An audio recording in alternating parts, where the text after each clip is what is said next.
माँ तम पाई आजिर चैलेंज बना पूरा पूरी वेज मन पसंदर परिबा सहित चाउल बिना पियाज रसुण तेल मसला रे पलौटे बनैला।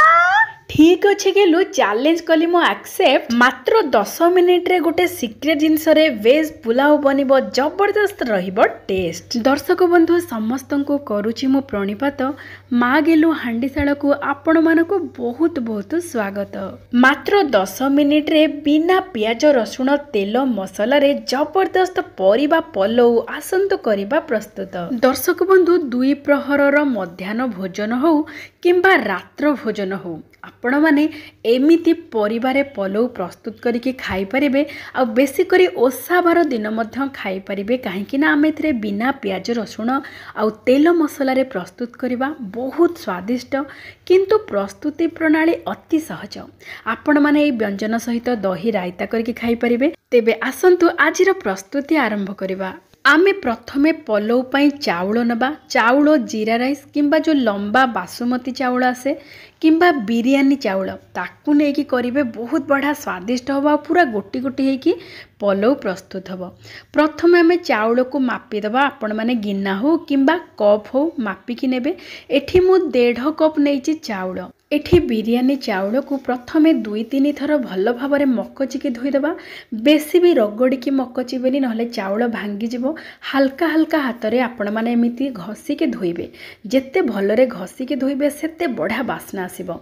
एबे आमे अल्प पानी दे कि आधा घंटा पई बतुरीबा को छाड़ी दबा चाउल को। तापरे आपण मानकर मन मुताबक आपण माने पनीपरिबा नेबे। पनीपरिबा रे मु एठी नेइची किछि बीन्स 5-6टी बीन्स को तेरछा करके काटी देइची। फूलकोबी मध्य 2 पाखुड़ा फूलकोबी के छोट छोट खंड कर देइची। आउ गाजर गोटे छोट गाजर आउ एठी किछि ग्रीन मटर नेइची आउ किछि मक्का नेइची। पनीपरिबा आपणकर इच्छा अनुसार नेबे चाहिए आलू मध्य नै परिबे। ता सहित मु किछि नेइची सोयाबीन बॉडी। एबे आमे कोन करिबा ना सोयाबीन बॉडी रे पूरा गरम पानी दे दबा आ 5 मिनिट पई ताको घोड़े के छाड़ी दबा। देखंतु 5 मिनिट परे बढ़िया भाबरे बतुरी जाइथिबो सोयाबीन बॉडी गुडिक। बतुरी के पूरा फुली जाइथिबो पूरा नरम हो जाइथिबो। ताको भल भाबरे धोई के चुपुड़ी के रखी दबा। एबे हमर सब पनीपरिबा प्रस्तुत हो जाइछि।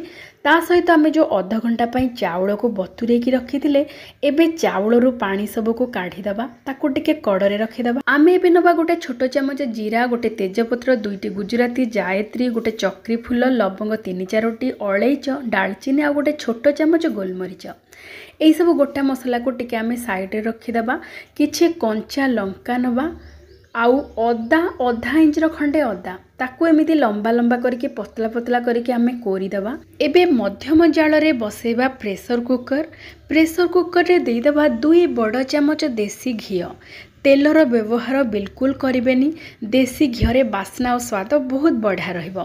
घी भल भाव गरम हो गला परे गोटा गरम मसला सब देदेबा। गोटा गरम मसला टिके फुटीगला परे आमे सब पनीपरिबा एठी देदेबा।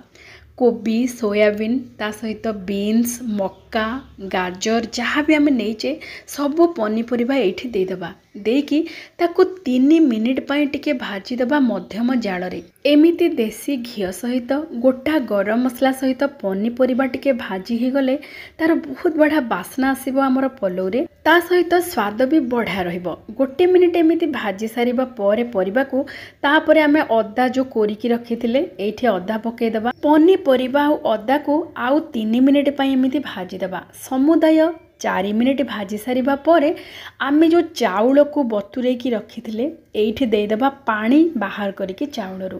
आ चाउल जेहेतु भल भाबरे बतुरी जाइए हल्का हल्का आपण माने गोलेबे। बेसी भाजीबेनी कि बेसी पिठा खड़िका को जोरे आपण माने घांटीबेनी नचेत कौन हबो ना चाउल भांगी जिवो। चाउल पूरा पूरी नरम अछि। आपण माने केवल गोटे मिनिट पई एमिति परिबा सहित टिके भल भाबरे भाजी देबे हल्का हल्का करके। एबे से भितरे आमे नबा गोटे सिक्रेट जिनस मु जो आपण मानको कहूथली पलौ रे दबा पई सेटा होची क्षीर। क्षीर देकी आपण माने थरे प्रस्तुत करंतु एमिति पलौ भारी स्वादिया लागिबो। एठी मो क्षीर नेइची 2 कप आ पानी नेइची 1 कप। जेहेतु आमे चाउल नेइथिले 1.5 कप सेथि पई तार 2 गुण आमे पानी नबा। ता माने 3 कप आमे क्षीर आ पानी मिसेकी नबा। आपण माने चाहिले पूरा क्षीर रे मध्य करि पारंती किंबा अधा पानी अधा क्षीर देकी मध्य प्रस्तुत करि पारंती। जहाँ भी करंतु क्षीर निश्चय पकेबे, स्वाद बहुत बढ़िया रहिबो। एबे आमे चाउल परिवार दे दबा क्षीर आ पानी को आ गोटे छोटो चामच दबा चीनी। चीनी देले बेसी मीठा लागिबोनी किंतु स्वादटा बालांस हेकी रहिबो। अल्प टिके चीनी दबा गोटे छोटो चामच, ता सहित स्वाद अनुसार दे दबा लूण। एमिति लूण चीनी क्षीर पानी दे सारिबा परे हल्का हल्का आमे टिके मिसई दबा, जहाँ फल कि लूण चीनी क्षीर पानी ए चाउल परिवा सहित भल भाव में मिसीज। एबे देखंतु मिसी सारिबा परे आमे कोन करबा ना प्रेशर कुकर ढांकुणी देकी मध्यम जाल रे गोटे सीटी आसीबा पई छाड़ी दबा। बेसी भी अधिक सिझेबेनी, नहले बेसी सिझी गले भल लागिबोनी आ पूरा गोटी गोटी हेकी रहबो। आपण माने मीडियम फ्लेम रे गोटे हुइसेल आसीबा पई छाड़िबे। गोटे हुइसेल आसी सारिबा परे ऑटोमेटिक प्रेशर कुकर एयर गला परे आपण माने ढांकुणी काढ़िबे। देखंतु एबे चाउल बढ़िया भाव में सिझी जाइछि, बढ़िया भाव में पलौ प्रस्तुत हो जाइछि। एबे भी सरीनी आउ टिके प्रस्तुति अछि। एबे आमे कोन करबा ना गोटे बड़ चामच देसी घी रे आपण माने किछि काजू, किछि बादाम, किछि किसमिस मध्य नै परिबे। मु एठी केवल काजू आ बादाम देकी अल्प समय पय टिके भाजी दबा, जहाँ फल रे कि टिके बादामी रंग हो जिवो। तापरे काजू किसमिस को भाजी सारिबा परे आमे पलौ ऊपर पकेबा। बहुत बढ़िया स्वाद रहिबो, बहुत बढ़िया बास्ना मध्य रहिबो देसी घी रे भाजी के एमिति पकेइले। ता सहित आमे एठी नेचो धनिया पत्र, टिके अधिक धनिया पत्र रो व्यवहार करिवे। बहुत बढ़िया बास्ना सहित बहुत बढ़िया स्वाद लागिबो। धनिया पत्र को पूरा गुंड करके काटी देबे, तापरे पलौ ऊपर पकेइ देबे आ ता ऊपर अल्प टिके माने आधा छोटो चामच गरम मसला टिके छिंची देबे। जेहेतु आमे तेल मसला रो व्यवहार करूने, अल्प टिके खाली गरम मसला बास्ना पई पकेइ देबे। यही सब जिनस पकई सारिबा परे प्रेशर कुकर ढांकुणी घोड़े देबे 5 ରୁ 10 मिनिट पर्यंत। 5-10 मिनिट पर आपण माने भल भाव में पलौ सहित धनिया पत्र कटा गरम मसला आमे जो ड्राई फ्रूट्स ऊपर पकेइले भाजिकी यही सब को गोले देबे। धीरे धीरे गोलेबे। देखंतु पूरा गोटी गोटी हेकी पलौ प्रस्तुत हो जाइछि आ स्वाद बास्ना दीटा जाक जबरदस्त। आपण माने थरे बनांतु जानि परिबे। आपण माने ओसा बार दिन रे मध्य खाइ परिबे। बहुत चटापट प्रस्तुत हो जिवो आ खाइबा को भी बेस स्वादिया लागिवो। आज मु पलौ रे बनैथिली आंब खटा सहित दही रायता। बेस स्वादिया लागिवो। आपण माने थरे एमिति बनांतु, खाआंतु, समस्तंको खुआंतु, देखिबे समस्तंको बहुत भल लागिवो। आजिर प्रस्तुति आपण मानकु केमिति लागिला विनम्रतार सहित अनुरोध निश्चय जणैबे।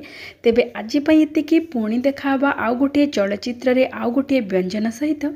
जय जय जगन्नाथ।